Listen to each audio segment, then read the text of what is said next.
8월 4일 수요예배에 오신 여러분들 주의 이름으로 축복합니다.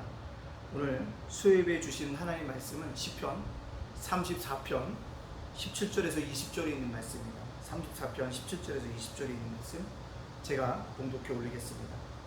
의인이 부르짖음에 여호와께서 들으시고 그들의 모든 환난에서 건지셨도다. 여호와는 마음이 상한 자를 가까이 하시고 충심으로 통회하는 자를 구원하시는도다. 의인은 고난이 많으나 여호와께서 그 모든 고난에서 건지시는도다. 그의 모든 뼈를 보호하시며 그 중에서 하나도 꺾이지 아니하도다. 아멘.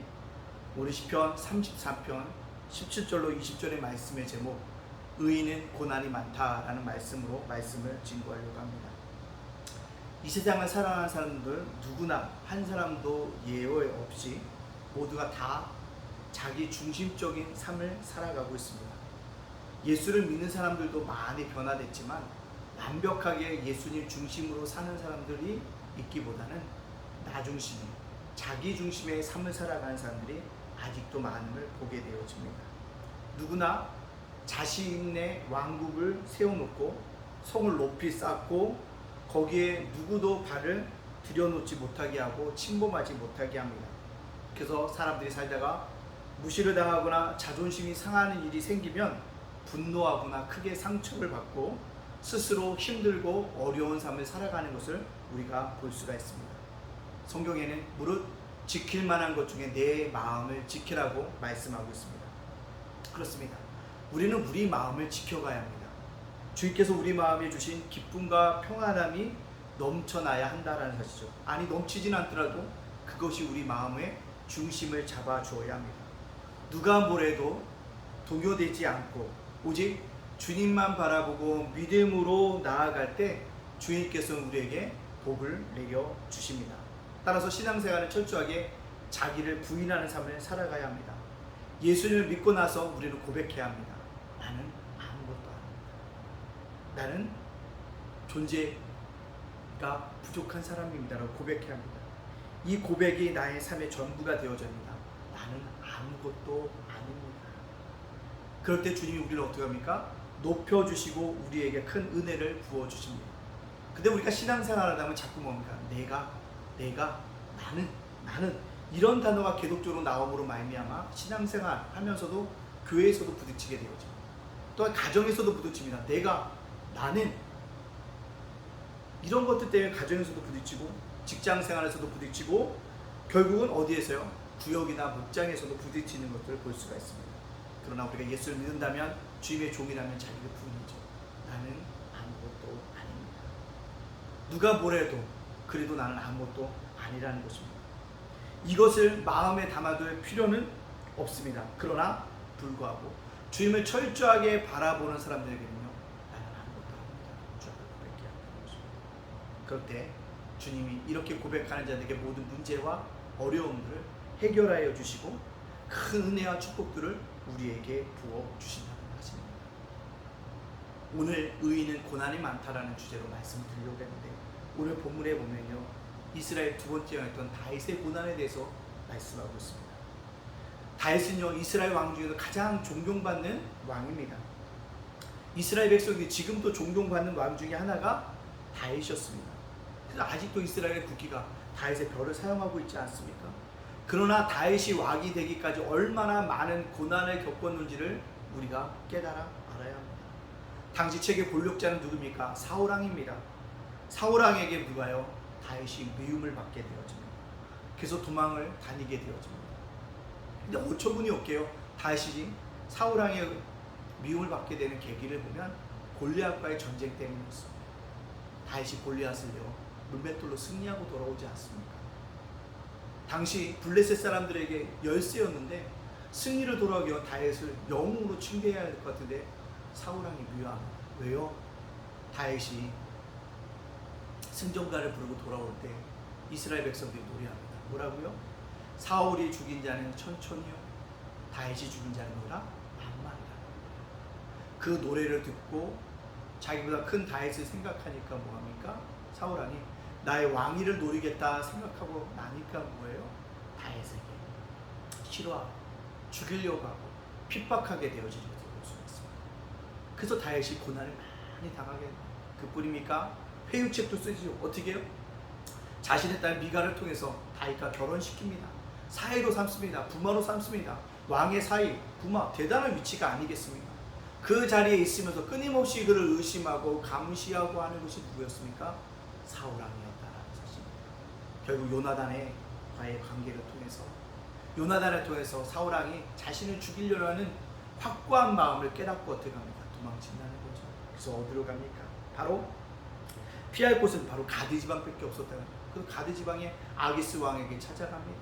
근데요, 가드 왕의 신하들이 다윗이 일부러 왔다고 얘기합니다. 염탐하러 왔다고 얘기합니다. 우리를 칠 것이라고 얘기합니다. 그 소식을 듣고 뭐합니까? 아기스 왕 앞에서 침을 흘리면서 다윗이 미친 척하지 않습니다. 살아남기 위해서 수많은 고난이 다윗에게 왔다라는 사실입니다. 여러분 기억하십시오. 의인은 고난이 많습니다. 사도 바울도요, 복음을 증거하는 믿음의 사람이었습니다. 복음을 들고 걸어갔습니다. 근데 그가 가는 길에는요, 영광의 길이 있는 것이 아니었습니다. 고난의 길이었습니다. 늘 뭐했어요? 유대인들에게 핍박을 받았고요, 그들에게 돌로 침을 받았고요, 또 가는 곳마다 그 일을 배척을 당했고요, 복음을 증거하러 갈 때마다 강도의 위험도 있었고요, 강의 위험도 있었고요, 배가 파손되어지는 일도 있었다는 사실입니다. 강도도 만나는 그런 어려운 가운데 있었고, 또한 관원들에게 잡혀서 매도맞는 그러한 지경에 이르게 되어졌다는 것입니다. 그렇습니다. 이 땅의 의인으로, 그리스도인으로, 또 믿음의 사람으로 살아간다는 것은 고난이 많은 것을 우리에게 의미하고 있다는 것입니다. 오늘 본문에도 분명히 얘기하고 있지 않습니까? 의인은 뭐가 많다고요? 고난이 많다라고 얘기하고 있어요. 의인은 고난이 많으나, 그러나 그 모든 고난에서 어떻게 해요? 주님이 건져주신다라고 이야기하고 있다는 사실입니다. 그렇습니다. 의인이 고난이 많지만 하나님께 건져주신다는 이 은혜의 말씀을 깨닫고 우리는 위로받고 힘을 얻고 나아갈 수 있는 믿음의 사람들이 되어져야 합니다. 오늘 나에게 닥쳐오는 모든 고난은 하늘에서 값없이 내려주는 하나님의 은혜다라고 받아들이면 그것이 나에게 축복이 되어지고 그것이 나의 삶을 병케 되어지는 은혜가 되어질 줄로 믿습니다. 모든 고난을 우리가 하나님의 은혜로 받아들이면 그것이 축복이 되어집니다. 고난은요, 우리에게 축복을 가져다주는 축복의 전주곡이라는 것입니다. 되는 것이 없고 힘들고 무엇을 해도 좌절할 수밖에 없는 상황이 다가올 때, 그때 결코 낙심하거나 포기하지 마십시오. 터널이 아무리 길어도 끝이 있습니다. 밤이 아무리 깊어도 새벽은 반드시 옵니다. 겨울이 아무리 큰 추위를 주는 것 같아도 반드시 옵니까? 따뜻한 봄바람이 불어옵니다.